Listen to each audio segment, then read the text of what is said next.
Festival and Awards, Macao. I mean, I was thinking now it's a full year. Yeah, true. Yeah. And it's and it's been an amazing year. So it's been really, really nice and interesting. And but yes, I'm sort of. I need to find sort of a new story to tell. It is boring to tell the same story over and over again. But doing it together with Vicky has been very interesting and nice, and people behave so or are so touched by her that's always interesting. Mm-hmm. So yeah. The first screening was in Rotterdam, right? Yeah.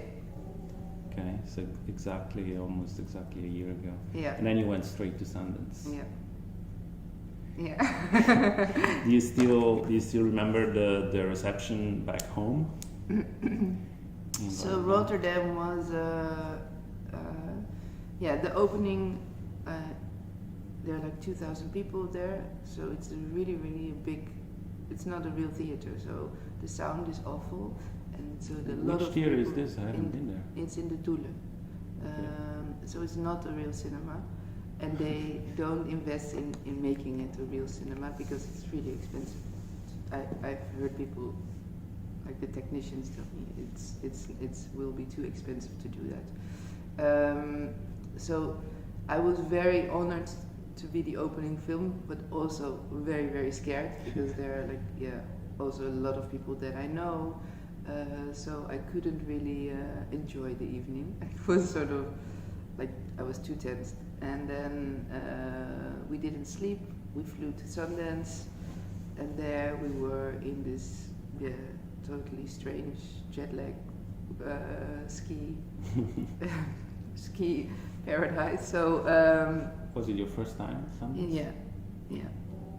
And that was really nice, but also I've never been to a festival like that where it's such where it's so cold and where it's so expensive, and we were with a lot of people and we couldn't really bring them everywhere. So Vicky and me, we were just sort of we had to just go from interview to interview to photo to interview, and the rest of our family and friends and crew were just sort of in the jacuzzi or skiing or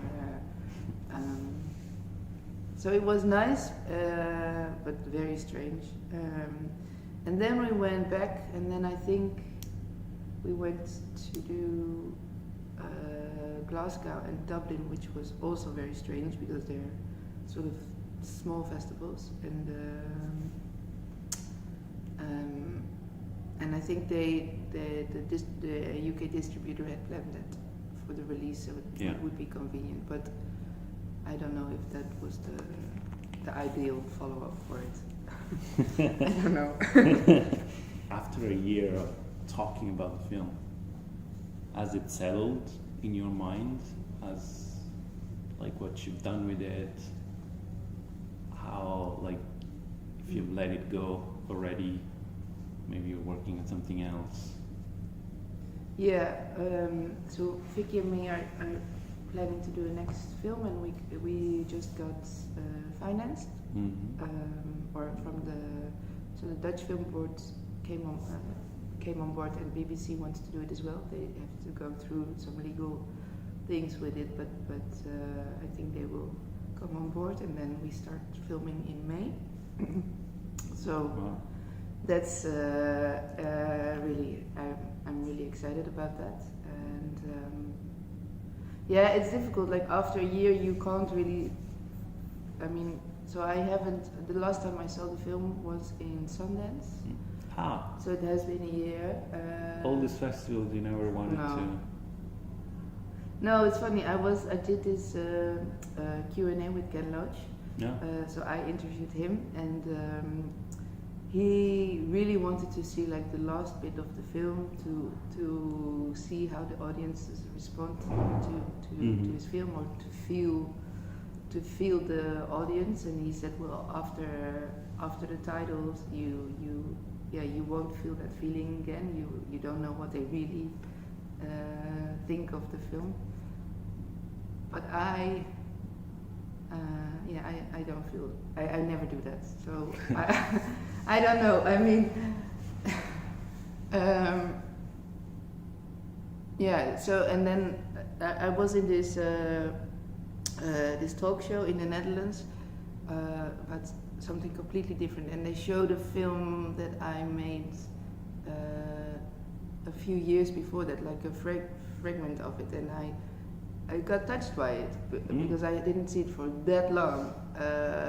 So I hope that I will have the same experience with this, but I think you really need a long time in order to see what it was, or why you made it, or and then you sort of can understand yourself and the film better. Have you seen Ken Loach's latest one? Yeah, I did. What do you think? I liked it. I thought it was touching. I really felt the need to run out of my house and go to this white van man that comes through my street a lot, and it's always the same guy, and I always thought like he is enjoying his job because he's really a nice man, and it really felt like he's sort of the postman that like the real postman doesn't have that much to do anymore because people don't send out letters. But so this felt like my postman, and I really felt the need to sort of run up to him and ask him if he had seen this film and if his life was as shitty as this. But I haven't done that yet. Yeah. What did you think? I think it was incredibly affecting. Yeah. I don't know what to do when a film tries so hard to get you. Yeah. Do you feel that you want to get out of that embrace? You felt that with this, or? Yeah, I mean, it's because the empathy Yeah. can get too oppressive. Yeah. And when you're lowered into this point of view. So did you have that with this? With this woman, like she's a carer and she cares, or what? No, I mean, and also like I suppose there's some common ground with your films. Yeah, but so especially now that you. Yeah, but I really wanted to stay away from social realism, and I had this conversation with Ken Loach, and I don't know if I understood him correctly, because he was saying to me, like, in some films they put the camera in a place where the camera can't be, there's nobody there, you know. And I said to him, well, you have different ways of approaching a story. Like, you can go into the subconscious and tell many different things, but he was sort of against that. But he inspired me in a way that I was curious that he really shoots everything chronologically, and I have read that in interviews, but I thought, you shoot everything chronologically. I really couldn't believe because that I know that with you it's all over the place. It's completely. No, I mean, it's like a dream that you can do that, but in the end it's always like, do you really go with everybody into this hospital, put everything there and shoot there for an hour, go back and come back a month later? Is that really realistic? But he said he really does that, and he chooses locations on the fact that that's possible. But I still don't know if there's no other way, whether he would do it like that. He says he does, but I think it's important for him to do that as a sort of like a discipline thing. Yeah. Because it feels more true. Yeah. But you don't have that problem because, as you said, like for you, I was thinking when you mentioned where the camera goes and where the camera should be. I was thinking of how you keep this very close contact in your film with Vicky's body, with Vicky's presence. And that's obviously not in any way related to this sense of belonging to a certain perspective. Yeah. But personally, I prefer that. Yeah, but I think there are many different ways and not the right one. But for me, as a filmmaker, I want to make it at least sort of stay away from social realism. Mm-hmm. In this case. Okay, and what about, I was thinking an under-discussed element of Brady-Girard is your willingness to discuss class, Mm-hmm. and how you place this character in a political, economical framework. Yeah. Was that because it's difficult to get past the personal elements, Yeah. but at the same time, it is a film about the contemporary reality of Great Britain, Mm-hmm. of certain class dynamics. Yeah. How do you get to that, or how do you reconcile the fact that you're still talking about that, even if you have such a strong central element to the film, a personal one, Mm-hmm. that in a way kind of obfuscates that? It did up the stakes for Jade, I think. I mean, if you are from a different background, if you have enough like a social security in a way, like people are around you to catch you. I don't know the word now, but the story would have been very different, I think. So it always had to do with each other. I mean, there are. I did speak to acid victims who were more middle class or whatever, and I think their story was different in a way. They could still feel emotionally, of course, the same, but there wouldn't have been, like for Jade, there are not as many means, so she has to figure it out all by herself. And I really like the fact that these three women are sort of on top of each other in this really small house, and they cannot escape from each other, and they are constantly hurt by each other, or they feel sort of not acknowledged or not so that was for me important, and that was a reason to place the story in that environment. And and it's not my own personal environment, so it took a while to sort of understand it, and also like Vicky helped me with it, and the other actors as well. Yeah. Have you seen? I saw Brady-Girard a while ago now, and afterwards I saw other films that made me think of how you can, for example, Cat in the Wall. I don't know if you've seen it. I haven't seen it. It's another story, a similar story of British daily life, very tied to a council estate, so it's building and the people who live in it. But it's a British story, but told from a perspective of an outsider. So it's Bulgarian perspective. It's a story about immigrants.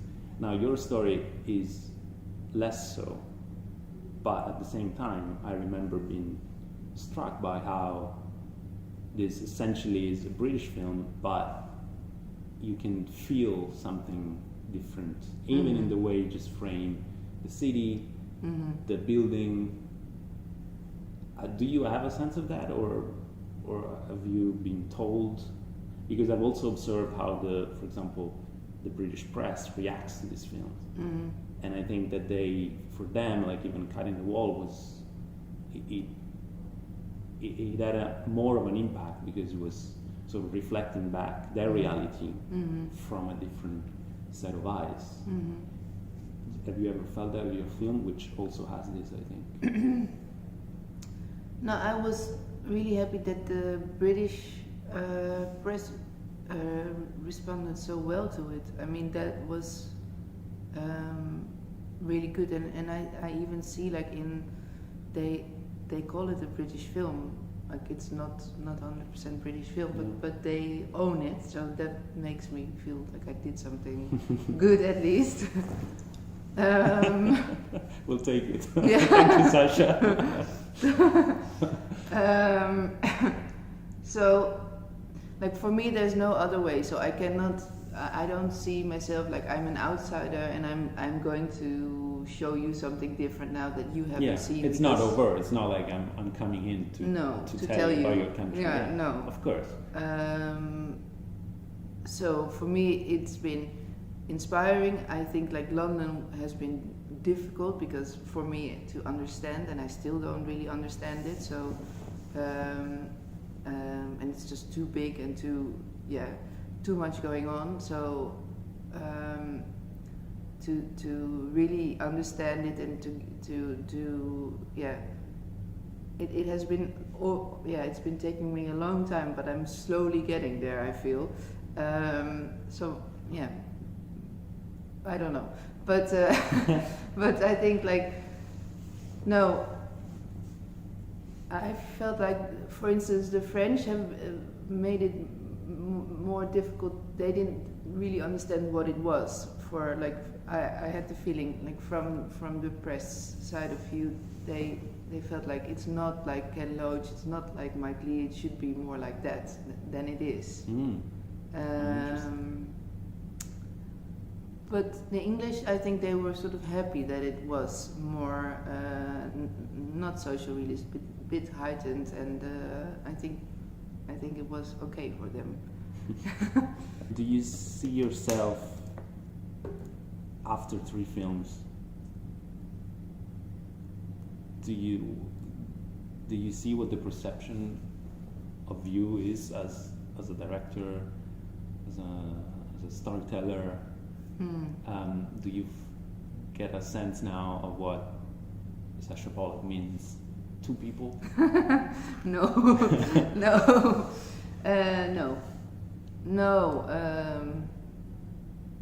No, I feel like I'm still learning and in this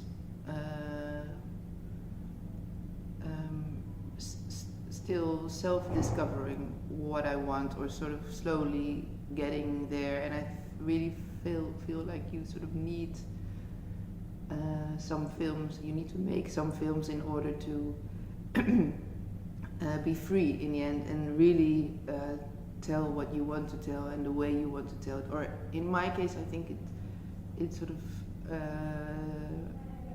it takes time. And first you feel like you're very, very young and you need older people to help you to make the film, and you sort of lean on them, and then slowly you sort of push them away and you feel like I can do it by myself. And But like this freedom that you talk about is for you is a freedom to do what? What do you do with that freedom? To not be so frightened to disappoint or to fail. I mean, and to come closer to yourself and to understand yourself a bit better. And I'm not really there yet, but I think like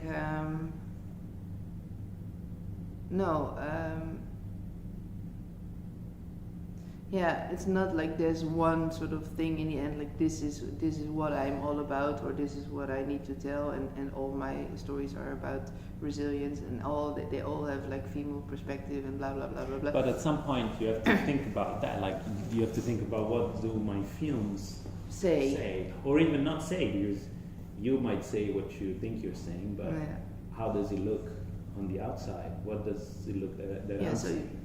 So you have the facts and you can so you tell me. No, because like these things that you mentioned, as broad and general as they are, maybe that's true, and I don't know if as a director you want to be associated with that, saying hey, that's my thing, you know, resilience or and I imagine you've got the questions about being a feminist director a lot because of your characters, the kind of stories, the factual woman. Yeah. And I don't know how you reconcile with that. How do you feel that perspective is reductive or just forced on you, imposed?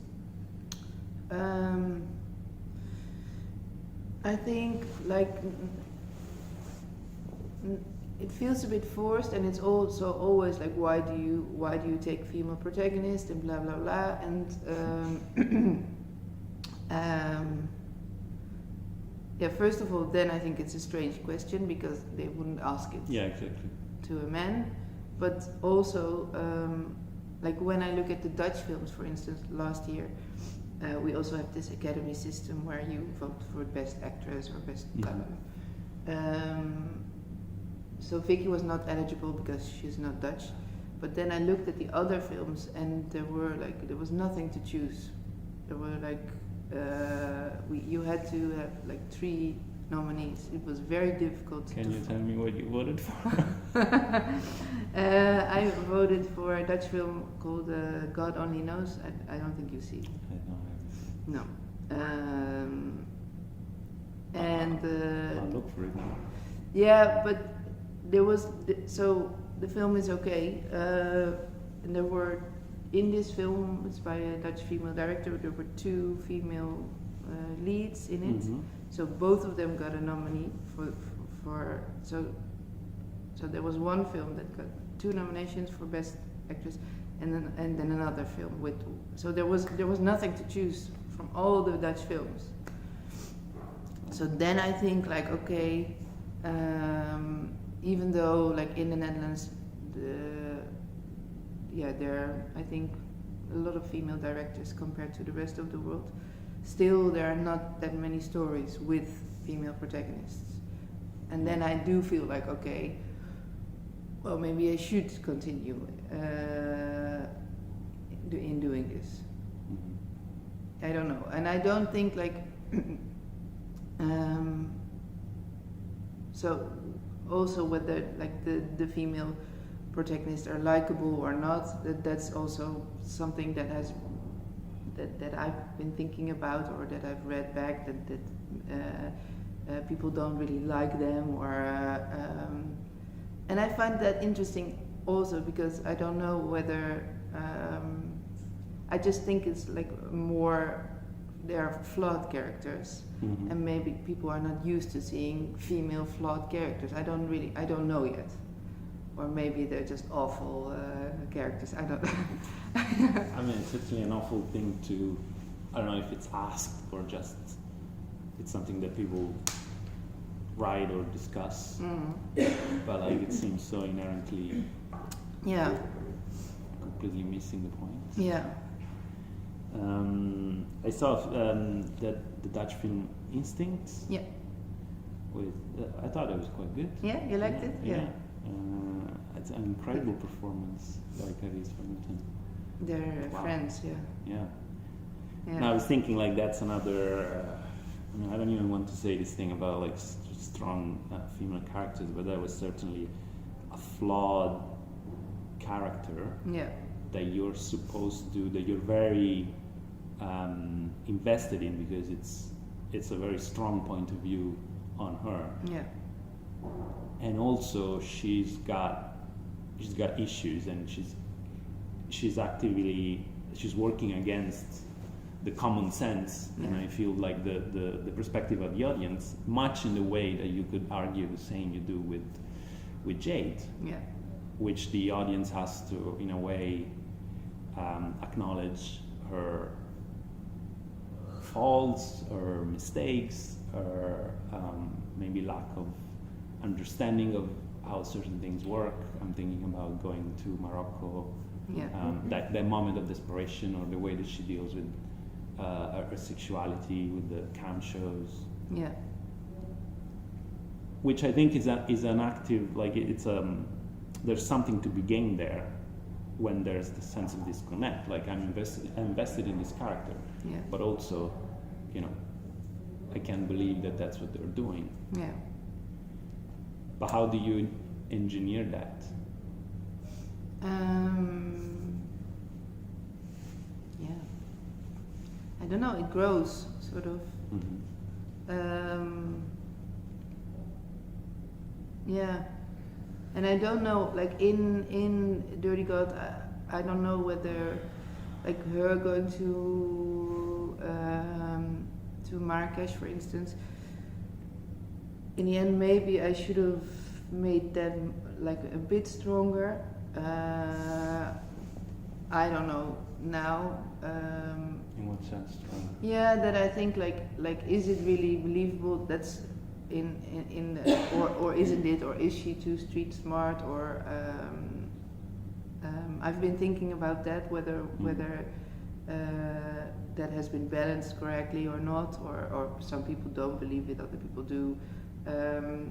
And whether it matters or not.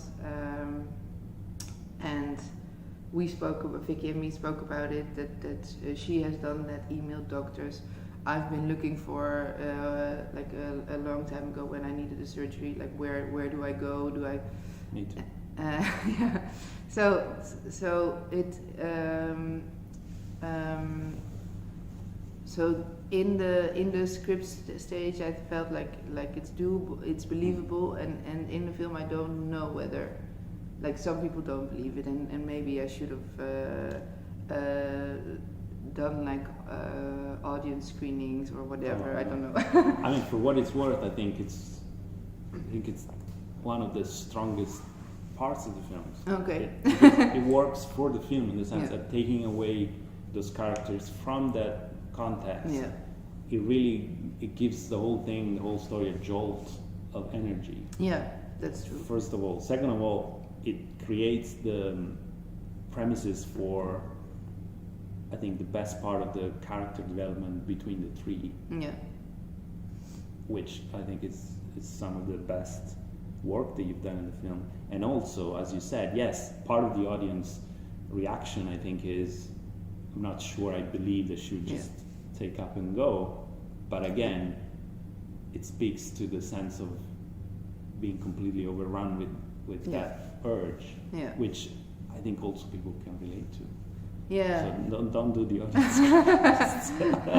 Just go, because otherwise, I think if you hadn't done that, it would have stayed. The film would have been smaller and more traditional. It's even a way of escaping this traditional Britishness, cinematic Britishness. Yeah. No, and you can't please everyone, but that's difficult. Like I want to please everyone, but I don't want to make a film that pleases. So in the end, I don't want to please everyone, but it's difficult to. I can't handle the criticism that well.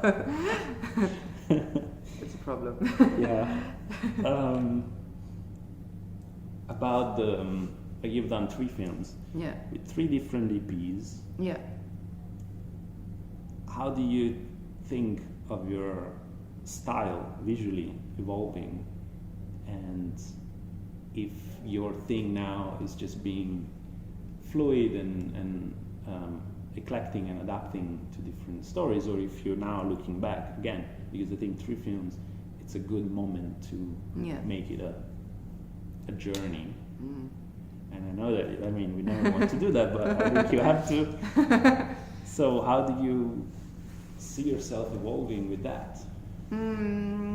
I think in a way like Hemel and Dirty God are more similar, and I don't even know if that's true, but they feel more similar, but that's maybe because Zurich for me was it became a bit too darker than like. It also, when you make a film, of course you are with a lot of people, and it also feels like you're sculpting or you're chopping like in this piece of wood, and I'm not a director that storyboards everything and says it has to be like this. I mean, I feel like I need to use what is there and change things if it isn't going the way I planned, and work with everything in a way. So Zurich, I thought in the end, I should watch that again, but it's not my biggest love, sort of, and I think, but that's maybe also like Hemel was very personal, and it's your first film, and it was sort of my idea to do a film with like a father and a daughter, and I was raised by my father, so that's really personal. And then Zurich came, and Zurich was more with the idea of Helena, the writer, and I felt like I struggled with it, and I really wanted to make that film, but it kept on being a struggle, and so Dirty God is also breaking free from that again, and also making it sort of lighter and more accessible, I think, in a way, and colorful. So your question was what they have visually, yeah, like okay. As a visual artist. I think they're all sort of eclectic. They all work with sort of Steadicam and static shots. So they are sort of a mixture of everything. Mm-hmm. And maybe Dirty God is freer than Hemel, but Hemel has this. They are like separate chapters, and they are all like in their own. Or my intention at that time was really to make sort of different worlds, different moods, like from a photo album. So this is then and this is then. So Dirty God is much more like told linear, easier in a way, like normal, more normal. Let me say it like that. Not so sort of structured, so it's a lot of everything in it, more chaotic, I think. What I like. You like chaotic? Yeah. Is the next one going to be chaotic as well? Yeah, so the next one doesn't have like a finished script, so I only wrote like a step outline, and we will improvise a lot, so we will have like very, very small crew.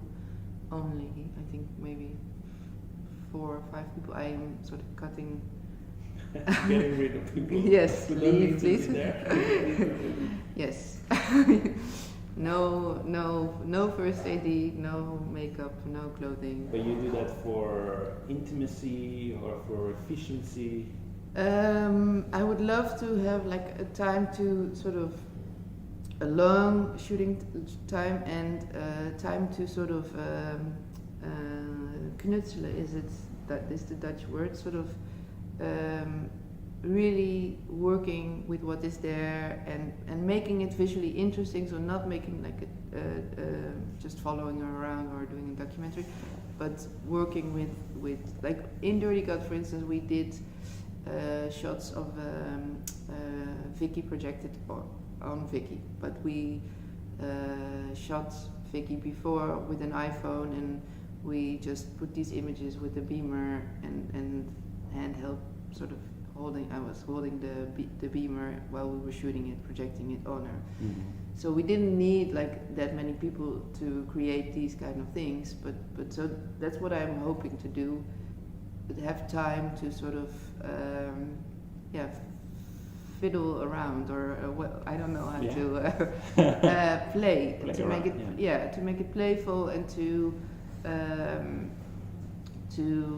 try things and to fail and to sort of so, and I also want to shoot and then edit a bit and write a bit and shoot again and have sort of different periods. Different periods? Yeah. Ooh, wow. of shooting, yeah. So it's an experiment and we will see whether it works or not. Okay, fantastic. Well, thank you. Yeah.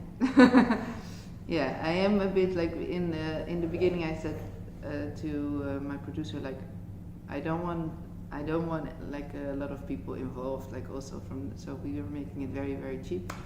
But now people are getting, so the BBC is getting involved, and now maybe the PFI is getting involved, and so we have the same French distributor already. So does it create problems, like when you get rid of a first AD, for example? I don't know. I find it very, very difficult to work with the first AD always and on all my films, because I find it a very so I work with the actors and the DP and like the art and sound, like people who really have a purpose and you are talking about it creatively, and then the first AD comes in later in the process. And I always feel like I have to give and give and give and give in order for this person to understand a little bit of what you are doing. But for somehow they never will understand it. And I mean, if you have a really, really good one, maybe, but I think it's more my problem of me not opening up enough. So I never use an assistant.